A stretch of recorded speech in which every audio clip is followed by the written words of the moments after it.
അനുഗ്രഹിക്കപ്പെട്ട നല്ല സമയത്തിനായി ഞാൻ ദൈവത്തെ സ്തുതിക്കുന്നു, സ്തോത്രം ചെയ്യുന്നു. ദൈവവചനം ശ്രവിച്ചുകൊണ്ടിരിക്കുന്ന എല്ലാ ദൈവമക്കൾക്കും വീണ്ടും വരാമെന്നരുളി ചെയ്തവനായ കർത്താവായ യേശു ക്രിസ്തുവിൻ്റെ ധന്യനാമത്തിൽ ഞാൻ എൻ്റെ സ്നേഹവന്ദനം അറിയിക്കുന്നു. ഇന്നത്തെ അല്പസമയത്തെ ചിന്തയ്ക്കായി 50-ാം സങ്കീർത്തനം 11-ാം വാക്യത്തിൻ്റെ ആദ്യ ഭാഗം നമുക്ക് വായിക്കാം. മലകളിലെ പക്ഷികളൊക്കെയും ഞാൻ അറിയുന്നു. അനുഗ്രഹിക്കപ്പെട്ട ഒരു വേദവാക്യമാണ് നാം കേട്ടത്. കർത്താവ് പറയുകയാണ്, മലകളിലെ പക്ഷികളൊക്കെയും താൻ അറിയുന്നു എന്ന്. ഭൂമിയിൽ എത്ര തരം പക്ഷികൾ ഉണ്ടെന്ന് കണ്ടെത്തുവാനൊരു പക്ഷി ഗവേഷകനും സാധിക്കുകയില്ല. കുറേയൊക്കെ സാധിച്ചു എന്ന് വന്നേക്കാം. എന്നാൽ നമ്മുടെ കർത്താവ് പറയുകയാണ്, മലകളിലെ പക്ഷികളൊക്കെയും ഞാൻ അറിയുന്നു എന്ന്. ദൈവം പക്ഷികളെ അറിയുന്നു എന്ന് പറഞ്ഞാൽ എത്ര തരം പക്ഷികൾ ഉണ്ടെന്നുള്ള അറിവല്ല, പിന്നെയോ ഞാൻ പക്ഷികളൊക്കെയും ഓർക്കുന്നു എന്ന അർത്ഥവും അതിനുണ്ട്. ഏത് ഭക്ഷണമാണ് ഓരോ ഇനത്തിൽപ്പെട്ട പക്ഷികളും ഭക്ഷിക്കുന്നത് എന്ന് മനസ്സിലാക്കി അതതിൻ്റെ തീൻ ഭൂമിയിൽ സൃഷ്ടിക്കുന്നു. പല കീടങ്ങളും മനുഷ്യർക്ക് ശല്യമാണെങ്കിലും അതെല്ലാം ചില പക്ഷികളുടെ ഭക്ഷണമായി ദൈവം ഭൂമിയിൽ സൃഷ്ടിച്ചിരിക്കുന്നതാണ്. പക്ഷികളുടെ മുട്ടയിടുന്ന കാലം ദൈവം അറിയുന്നു. മുട്ടയിടുന്ന കാലത്ത് മുട്ട നശിച്ചു പോകാതിരിക്കുവാനുള്ള മനോഹരമായ കൂടുകൾ ഉണ്ടാക്കുവാനുള്ള കഴിവ് ദൈവം പക്ഷികൾക്ക് കൊടുത്തിരിക്കുന്നു. പക്ഷികളാണെങ്കിലും അവയ്ക്ക് തണുപ്പിൽ നിന്നും ചൂടിൽ നിന്നും രക്ഷ നേടുവാൻ വസ്ത്രം ആവശ്യമുണ്ടെന്ന് ദൈവത്തിനറിയാം. അതുകൊണ്ട് തന്നെ ഓരോ പക്ഷിക്കും അതതിൻ്റെ ശരീരത്തിനിണങ്ങുന്ന മനോഹരമായ തുവലുകൾ സംരക്ഷണത്തിനും ഭംഗിക്കും വേണ്ടി ദൈവം അവയ്ക്ക് നൽകിയിരിക്കുന്നു. മരക്കൊമ്പിൽ ഇരുന്ന് വിശ്രമിക്കുമ്പോഴും ഉറങ്ങുമ്പോഴും മരക്കൊമ്പിൽ നിന്നും താഴെ വീഴാതിരിക്കുവാൻ പക്ഷികളുടെ കാലിനടിയിലെ പ്രത്യേക സജ്ജീകരണങ്ങൾ ദൈവം അവർക്ക് ഒരുക്കി നൽകിയിരിക്കുന്നു. സന്താനവർദ്ധനവിനായി പ്രത്യുൽപാദന പ്രക്രിയ പക്ഷികൾക്കും ദൈവം നൽകിയിട്ടുണ്ട്. ശ്രദ്ധയോടെ തൻ്റെ കുഞ്ഞുങ്ങൾക്ക് പരിചരണം നൽകുവാനുള്ള കഴിവ് പക്ഷികൾക്ക് ദൈവം കൊടുത്തിരിക്കുന്നു. ശത്രുവിൽ നിന്നും പറന്ന് രക്ഷപ്പെടുവാൻ ആവശ്യമായ മനോഹരമായ ചിറകുകൾ അവയ്ക്ക് നൽകിയിരിക്കുന്നു. അത് ദൈവം പക്ഷികളെ ഓർക്കുകയും അവയെ വ്യക്തിപരമായി അറിയുകയും അവയെ സംരക്ഷിക്കുകയും ചെയ്യുന്നു. പക്ഷികൾ മനുഷ്യവർഗത്തിന് ശല്യമായി തീരാതിരിക്കുവാൻ ശക്തന്മാരായ പക്ഷികളെ വലിയ മലകളിൽ വസിക്കുമാറാക്കിയിരിക്കുന്നു. മനുഷ്യർക്ക് പക്ഷികളെക്കുറിച്ച് ചെറിയ അറിവുണ്ടെങ്കിലും അവയെ നന്നായി മനസ്സിലാക്കുവാനും അവയുടെ ദിവസേനയുള്ള എല്ലാ കാര്യങ്ങളും നിവർത്തിച്ച് കൊടുക്കുവാനും ദൈവം ശക്തനാണെന്ന് നാം മനസ്സിലാക്കണം. എന്നാൽ ഇതിനേക്കാളും എത്രയോ ശ്രേഷ്ഠമായാണ് പ്രിയ ദൈവമകനെ, ദൈവമകളെ, ദൈവം നമ്മെ അറിയുന്നത്. നമുക്കെന്തെല്ലാം ആവശ്യങ്ങളുണ്ടെന്ന് ദൈവത്തിന് നല്ല അറിവുണ്ട്. അവൻ നമ്മെ അറിയുക മാത്രമല്ല, ആകാശത്തിലെ പക്ഷികളെക്കാളും കാട്ടിലെ മൃഗങ്ങളെക്കാളും നമ്മെ ജ്ഞാനികളായി സൃഷ്ടിച്ചിരിക്കുന്നു. പ്രപഞ്ചത്തിൽ മറ്റു ജീവജാലങ്ങൾക്കില്ലാത്ത വലിയ കഴിവുകളും വിശേഷമായ അറിവുകളും ദൈവം നമുക്ക് തന്നിരിക്കുന്നു. അതുകൊണ്ടാണ് യേശു പറഞ്ഞത്, വയലിലെ പുല്ലിനെ ദൈവം ഇങ്ങനെ ചമയിക്കുന്നുവെങ്കിൽ അല്പവിശ്വാസികളെ നിങ്ങളെ എത്രയധികം എന്ന്. ദൈവം നമ്മുടെ അവസ്ഥകൾ, ആവശ്യങ്ങൾ എല്ലാം കൃത്യമായി അറിയുന്നുണ്ട്. തൻ്റെ ശിഷ്യന്മാരോട് യേശു പറയുകയാണ്, ഈ പുരുഷാരം ഇപ്പോൾ 3 നാളായി എന്നോടുകൂടെ പാർക്കുന്നു. അവർക്ക് ഭക്ഷിപ്പാനൊന്നുമില്ലായകൊണ്ട് എനിക്ക് അവരോട് അലിവ് തോന്നുന്നു. ഞാൻ അവരെ പട്ടിണിയായി വീട്ടിലേക്ക് അയച്ചാൽ അവർ വഴിയിൽ വെച്ച് തളർന്നു പോകും. അവരിൽ ചിലർ ദൂരത്തു നിന്നും വന്നവരല്ലോ. മർക്കോസ് എഴുതിയ സുവിശേഷം 8-ാം അധ്യായം 2-3 വാക്യങ്ങളാണ് നാം കേട്ടത്. തൻ്റെ കൂടെ 3 ദിവസം ഇരുന്ന് വചനം കേട്ട ജനത്തെക്കുറിച്ച് പറയുന്ന ചില വാക്കുകൾ നമുക്ക് പരിശോധിക്കാം. 3 ദിവസമായി അവർ എന്നോടുകൂടെ വസിക്കുന്നു എന്ന ചിന്ത യേശുവിന് ഉണ്ടായിരുന്നു. തൻ്റെ കൂടെ 3 ദിവസമായി വചനം കേട്ടുകൊണ്ടിരുന്നവർക്ക് ഭക്ഷിപ്പാനൊന്നും ഇല്ല എന്ന് കർത്താവിന് കൃത്യമായി അറിവുണ്ട്.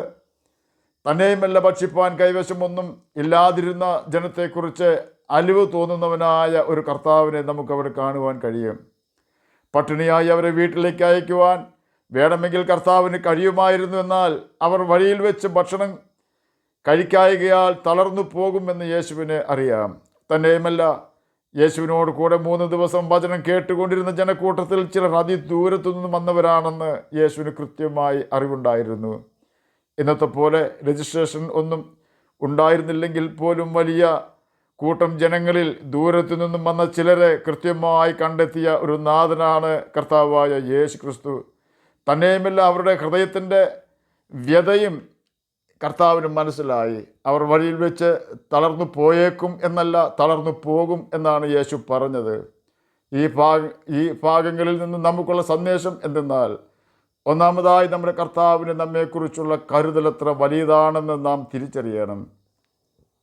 നാം കർത്താവിനോടുകൂടെ സമയം ചിലവഴിക്കുവാൻ തയ്യാറായാൽ നമ്മെ കൃത്യമായി മനസ്സിലാക്കുന്നവനാണ് കർത്താവായ യേശു ക്രിസ്തു. അടുക്കളപ്പണി ചെയ്ത് ക്ഷീണിച്ച മാർത്ത അവളെപ്പോലെ തന്നെ മറിയായെ ക്ഷീണിപ്പിക്കുവാനായി ശ്രമിച്ചപ്പോൾ യേശു മറിയായുടെ രക്ഷയ്ക്കെത്തി. കാരണം മറിയ യേശുവിൻ്റെ കാൽക്കലിരുന്ന് അവൻ്റെ വചനം കേട്ടുകൊണ്ടിരിക്കുകയായിരുന്നു. അടുക്കളയിൽ എത്ര തിരക്കാണെങ്കിലും ഓർക്കുക, യേശുവിൻ്റെ കൂടെയുള്ള വാസം വിട്ടുകൊണ്ട് നാം തിരക്കുള്ളവർ ആകരുത്. യേശുവിനോടൊപ്പം സമയം ചിലവഴിച്ചതിന് ശേഷം മാത്രം ജോലികൾക്കോ അടുക്കളപ്പണിക്കോ പോകൂ. യേശുവിൻ്റെ പ്രവൃത്തി ജോലി സ്ഥലത്തും അടുക്കളയിലും നടക്കുന്നത് കണ്ട് നമുക്ക് സന്തോഷിക്കുവാൻ കഴിയും. ഓർക്കുക, യേശുവിനോട് കൂടെ 3 ദിവസം ചിലവഴിച്ച് യേശുവിൻ്റെ വചനം കേട്ടവരെ കുറിച്ചാണ് യേശു സംസാരിച്ചത്. പുരുഷാരത്തിന് ഭക്ഷിക്കുവാൻ ഒന്നും ഇല്ലായിരുന്നുവെന്ന് യേശുവിനറിയാമായിരുന്നു. യേശുവിന് അവരോട് കരുണ തോന്നി. ഏത് കാര്യത്തിലുള്ള ഇല്ലായ്മയും മനസ്സിലാക്കുന്നവനാണ് കർത്താവായ യേശു ക്രിസ്തു. യേശുവിനോട് കൂടെ സമയം ചിലവഴിക്കുന്നത് ഒരു ശീലമാക്കണം. അത്ഭുതം കണ്ട് സന്തോഷിക്കുവാൻ നമുക്ക് കഴിയും. പട്ടിണിയായ ജനത്തെ വീട്ടിലേക്ക് അയച്ചവർ തളർന്നു പോകും. യേശുവിന് നമ്മുടെ ക്ഷീണം നന്നായി അറിയാം. മാനസികമായി പല വിഷയങ്ങളാൽ നാം ഭാരപ്പെടുമ്പോഴും ആരും നമ്മുടെ ആവലാതി കേൾക്കുവാൻ തയ്യാറാകാതെ വരുമ്പോഴും സങ്കടപ്പെടരുത്. നമ്മുടെ ഹൃദയ വ്യത ആർക്കും മനസ്സിലാകാത്തത് കൊണ്ടാണ് നമ്മെ ആരും ശ്രദ്ധിക്കാത്തത്. മനഃപൂർവ്വമല്ല. ആരും നമ്മെ ശ്രദ്ധിക്കുന്നില്ലെങ്കിലും നമ്മുടെ കർത്താവ് നമ്മെ ശ്രദ്ധിക്കുന്നുണ്ടെന്നുള്ള യാഥാർത്ഥ്യം നാം മറന്നു പോകരുത്. ഒരുപക്ഷെ നാം പ്രതീക്ഷ വെച്ചിട്ടുള്ളവർക്ക് നമ്മേക്കാൾ കൂടുതൽ പ്രതിസന്ധികൾ ഉണ്ടാകും. അതുകൊണ്ടാണ് അവർ നമ്മെ ശ്രദ്ധിക്കാത്തത്. മനുഷ്യരിൽ ആശ്രയിക്കരുത്, പ്രഭുക്കന്മാരിൽ ആശ്രയിക്കരുത്. നമ്മെ അവർക്ക് സഹായിക്കുവാൻ കഴിയുന്നതിന് പരിമിതികളുണ്ട്. എന്നാൽ എല്ലാവർക്കും സകലതും അളവ് കൂടാതെ കൊടുക്കുവാൻ കഴിവും മനസ്സും ഉള്ള യേശുവിനോട് പറ. നമുക്ക് വിശ്വസിക്കുവാൻ കൊള്ളാകുന്ന ഒരു ആളെ പ്രപഞ്ചത്തിലുള്ളൂ. അത് കർത്താവായ യേശു ക്രിസ്തുവാണ്.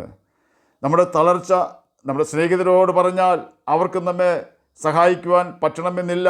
എന്നാൽ ക്ഷീണമെല്ലാം അറിയുന്ന യേശുവിനോട് പറഞ്ഞാൽ തള്ളയാടുകളെ പതുക്കെ നടത്തി കുഞ്ഞാടുകളെ ഭുജത്തിൽ വഹിക്കുന്നവനാണ് കർത്താവായ യേശു ക്രിസ്തു.